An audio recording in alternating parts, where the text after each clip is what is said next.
Hello, everybody. Welcome back. Leeds United have somehow done it. It's Connor. I'm back with the old boy, and brother's just in bed. We've had to get we've had to get a bit of a setup sorted here because we are back home. Leeds United somehow in that game. I mean, look, we can be pessimistic fans, of course we can. None of us expected that. I mean, 1-1. 1-1, I did not expect, but 2-1. Sorry, we're just sending Sunderland friends lots of banter here. Leeds United winning the game 2-1 in the very last minute. This looks like some sort of like weird set. It's like the dolls, you know, the Russian dolls. Well, I mean, a lot of that game, Sunderland, we have to give them credit. Sunderland, by far the best team Leeds have faced, I think, this season by a country mile in 2 games now. By far, they should be proud of that performance, but they didn't quite get it done, did they? No, they didn't, Con. It's all about playing for the full, probably 9,500 minutes nowadays, isn't it? But, I mean, you look at the celebration, since the celebration at Ellen Road, now you'd actually think we won the league, wouldn't you? But, I mean, absolutely fantastic. You know, I didn't see it coming. You didn't see it. I don't think anybody saw it. We've got Parag Marath there, you know, looking pretty underwhelmed, but maybe he's thinking he will be able to develop the stadium now. It's all looking good. Came in the last sort of 10 minutes, Connor, didn't it? And those substitutions we've been calling for, maybe we were vindicated. Yeah, we were a little bit worried.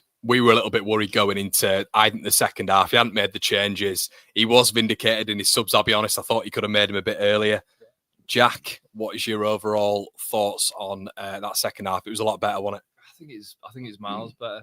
Like, made the subs at the right time in the end. I mean, you can't really fault them in that sense. I think they look leggy though. Sunderland. Yeah. I think. Yeah, that's a fair point. When I said at the start before the game, I think they might part of the bus. Whether they were just knackered in that second half, or whether they thought we'll take the point. Either way, it didn't pay off for him. It paid off for us, didn't it? Yeah, it definitely did. Yeah, you know, I certainly felt as though the more the game went on, certainly there was only one team that were going to win that. You know, we got stronger, didn't we? Definitely on the back foot. Our fitness came to the fore, and you know, certainly you'd be saying if you were scoring that on points in a boxing match, Leeds would have been way out winners.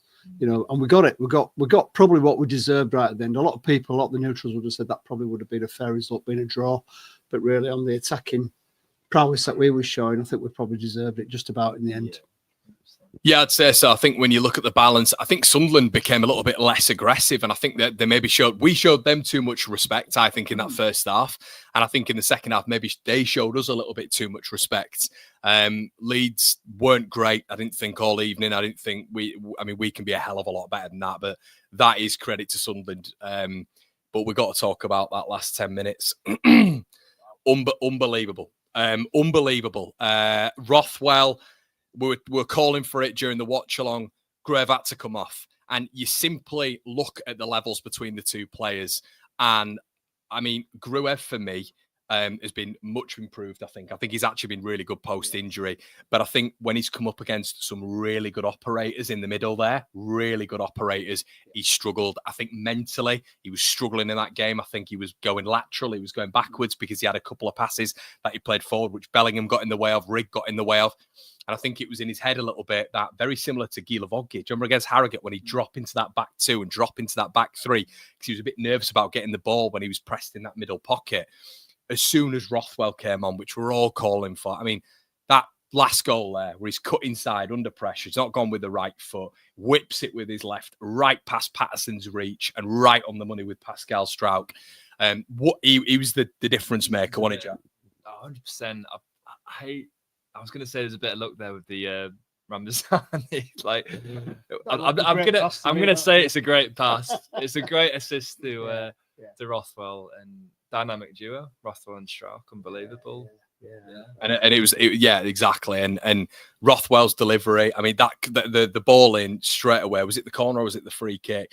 And a beautiful ball in. Struijk glanced it in. But without Struijk on set pieces, none of this happens. None of it happens because it's a simple claim from the goalkeeper. It's a nod away from the defender. Pascal Struijk is everything Leeds have at a set piece, isn't it? Yeah, I mean, it's a strange one, isn't it? I mean, he must have, I mean, as a unit down at Leeds, they must have realised why they didn't want to commit Struijk right from the start of the game. But they didn't. They brought him on when they brought him on, and it paid dividends, didn't it, at the end? All we can hope is, I mean, we've got to really get the champagne out for this moment in time. time. And sometimes we don't do that, Connor. We've admitted it. But let's enjoy this moment. But I would imagine that this is all about getting Strike right for Sheffield United. I'm sure it probably is. He'll be buzzing after that as well, won't he? He'll be absolutely buzzing. Absolutely fantastic. I mean, just look at the way the team celebrated the goal. Look at Nonto, Nonto, absolutely fantastic. Everybody coming together as a unit. That is such an important game for us. So, I mean, how many league games is that 4 on the bounce now we've got? I mean, we've got probably 2 more really serious challenges coming up.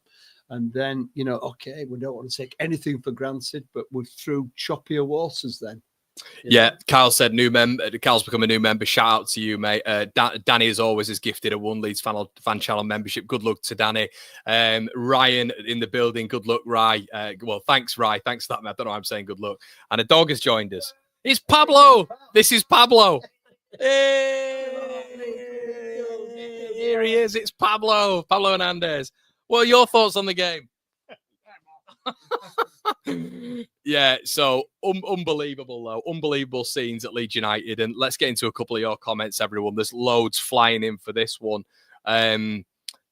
Evening all, only saw a draw tonight. Never did I think we could end up with 3 points. 1 point I did want to mention is why Rothwell and Strout didn't start. Great result. We were saying it. Yeah, we were saying these. I do feel, I mean, I'm not being an absolute you-know-what here, but Strout in build-up. Strout, I mean, Isidore ain't doing that to Strout. No. Isidore's not doing that to Strout. And that first goal, Isidore has completely pinned. He's absolutely pinned the smallest man on the pitch, which we said on the preview. We said if Isidore leans on the smaller centre-back partnership, he's going to get joy. And he did that, didn't he, Dad? He was a monster, wasn't he, in this? Yeah, it definitely was. And he did what he needed to do, didn't he? I mean, he's the right player. I said it earlier, Conor, in the commentary when we were talking about things that, for me, as a Premier League player, is Isidore. There's no doubt about it. He did what he needed to do. He got a great goal. Ultimately, we prevailed, but it's a strange one, isn't it? The coaching staff know what the players are made up of.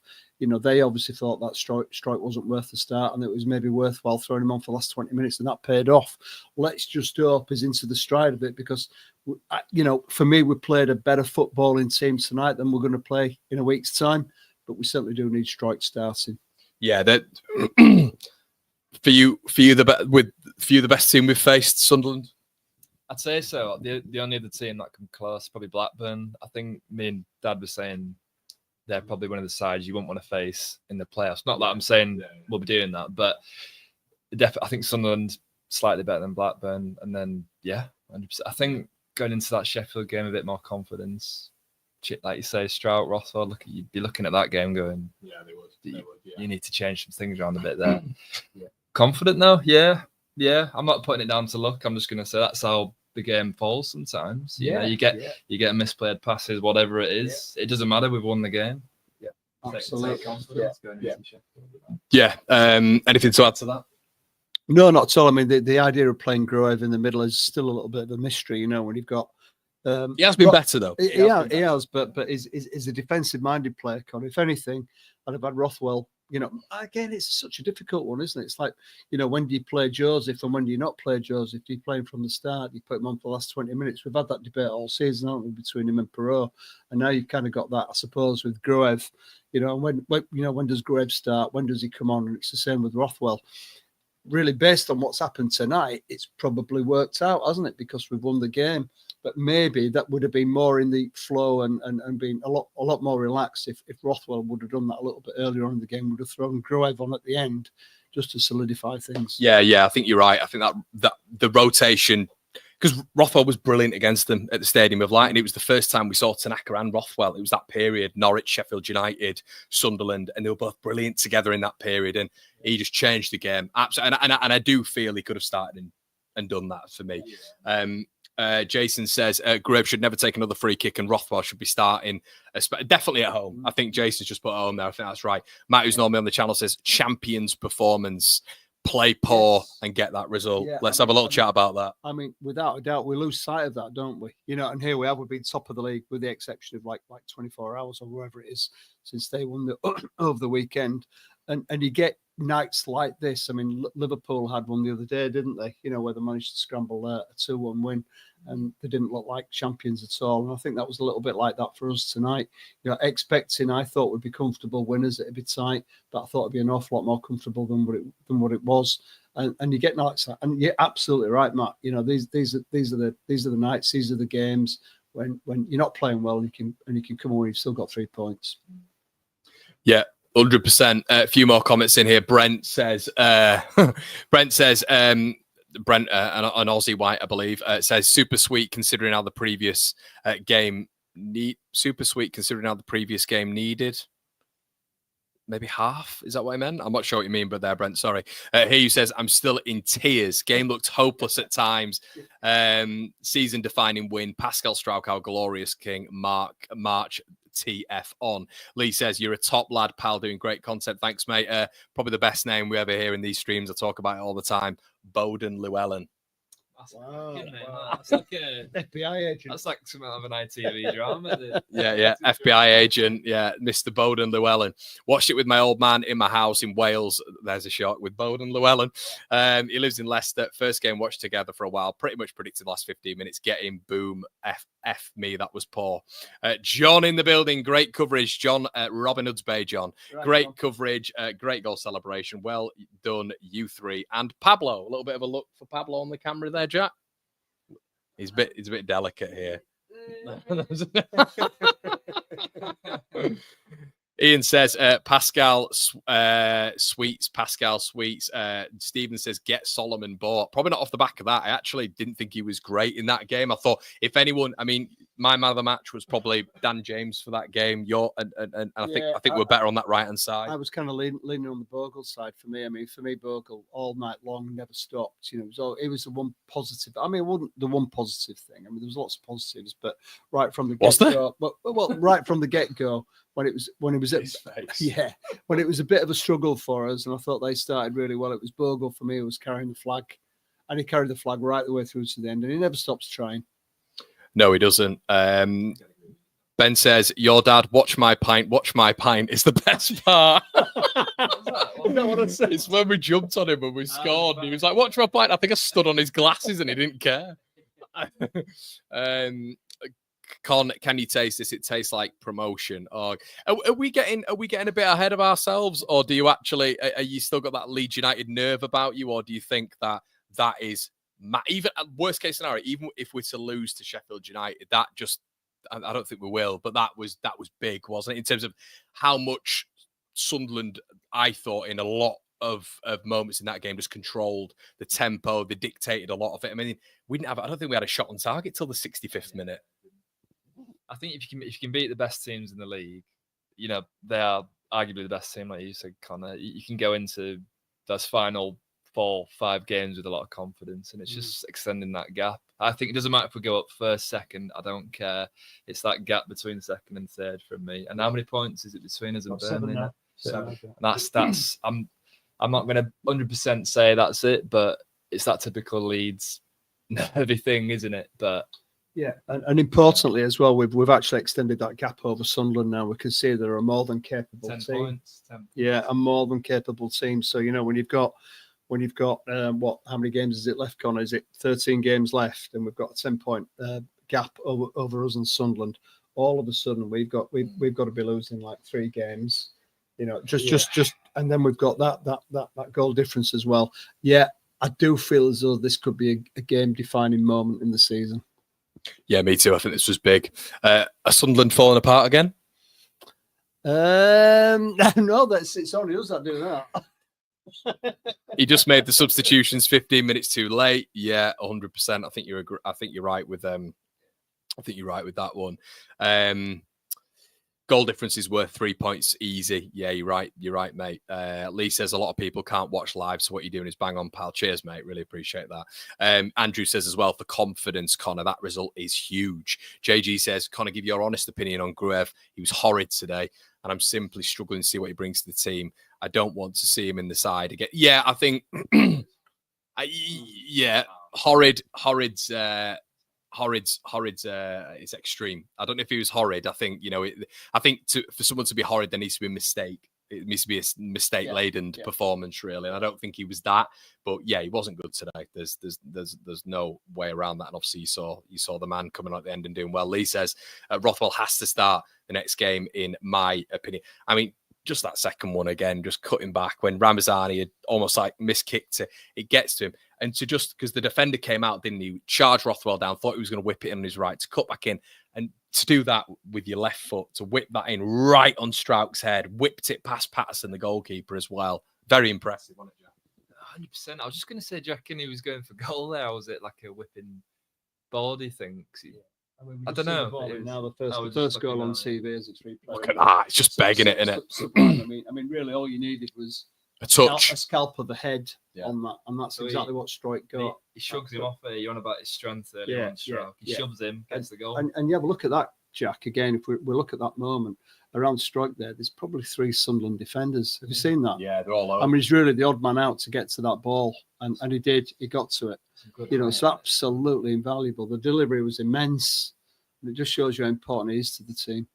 And do you know what I love there? I love how he goes straight back to the halfway line. Straight back, we want another one. That's not it. We're not celebrating that. Come on, let's get back there. Look, he's charging back to that halfway line.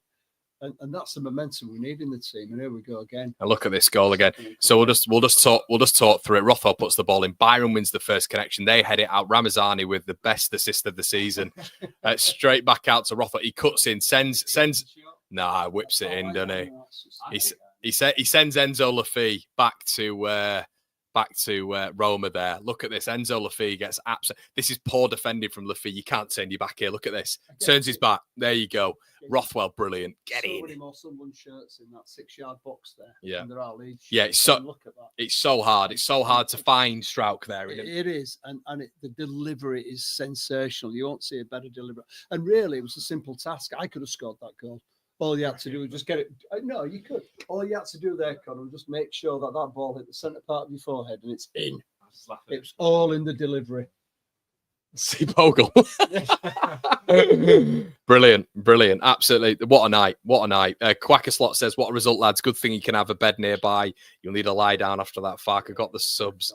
Bang on. Payback for the other Sunderland leg. Yeah, it's right in the last minute, innit? They got the goal. Yeah, they got the goal. There's karma. Have that. Definitely. Ramazani ain't played well since he got injured. I'd say with Ramazani, he's not really been exposed that many minutes. We were saying that you could tell when he came on. It's not the same Ramazani as in he does need minutes. You can tell. Can't stop fist pumping. Aaron says, I will say Leeds never get panicked. They stuck with their pragmatic offensive approach and finally broke the duck in the end. It did. What I did like about it is no matter how poor we were at points in that game, they just kept going at it, didn't they? It was look, all right, it's another muck up in the midfield. It's another muck up out wide. We've not been great in possession, but we go again and we go again. We just keep battering that sort of wall down until it's crumbling down. I think they did second half, Conor. I wouldn't say they did first half because for me they were so far off the pace in the first half. There just seemed to be something like Andrew says you lads need a beer. And yeah, we certainly do. Watch me pint. No, but I think definitely it came into the second half and you can see it was there. And we seem to get better the more there's pressure on, don't you think? We're running out of time in the game and then all of a sudden things start to happen. The pressure's building positively for us and it happened at the end. Yeah, well, what a performance. What an absolute performance. Bet their goalie wishes he'd not wasted time now. Never mind. I thought that was typical of us tonight. I was calm all game. Well, Peter, you were probably the only one. I don't know if we were just more frustrated. I think it wasn't anger. It wasn't I don't know, it wasn't a level of like sort of, I don't know, it wasn't cynicism and too much pessimism. It was just frustration with, we know what levels we can get to. And Sunderland were very good tonight, but Leeds were well below it. And is that just, I mean, I don't know, they seem to get their game plan way more spot on than they did at the Stadium of Light. Because the Stadium of Light, we created way more than we did tonight. So, yeah, I mean, they're a worthy opponent tonight. There's no doubt about that. And I just wish Farker had sorted out that bit earlier. Yeah, he could have done. Yeah. He could have sorted that early. You can't say that's like a last 15-minute play as say in American football because it isn't. He just needs to start playing his cards a little bit earlier. You know, we would have done that and would have been, you know, maybe you might argue, well, would have been defending the last 5 minutes. I don't think would have been pressing for a third goal. So I think we just need to be making those changes just that bit earlier and not relying on a 95th minute winner. Yeah, but massive for Leeds, guys. We will end it there. We've been going on the watch along for quite a while now, as I'm sure you know. These guys are not used to the endurance of a watch along. Farker has got a touchline ban. Yeah, we don't know what all that's about, to be honest. We'll have to see a few more highlights and wait and see. But he's obviously not there for the Sheffield game. Shouldn't make that much of a difference, you'd hope. You got 11 players on the field against 11 players on the field. So, guys, we're going to be back tomorrow morning. Make sure you slap a like on the video. Leeds United have done it in emphatic style at the end of the game. Never say die. Make sure you like, comment, subscribe. We'll see you in a bit. Cheers.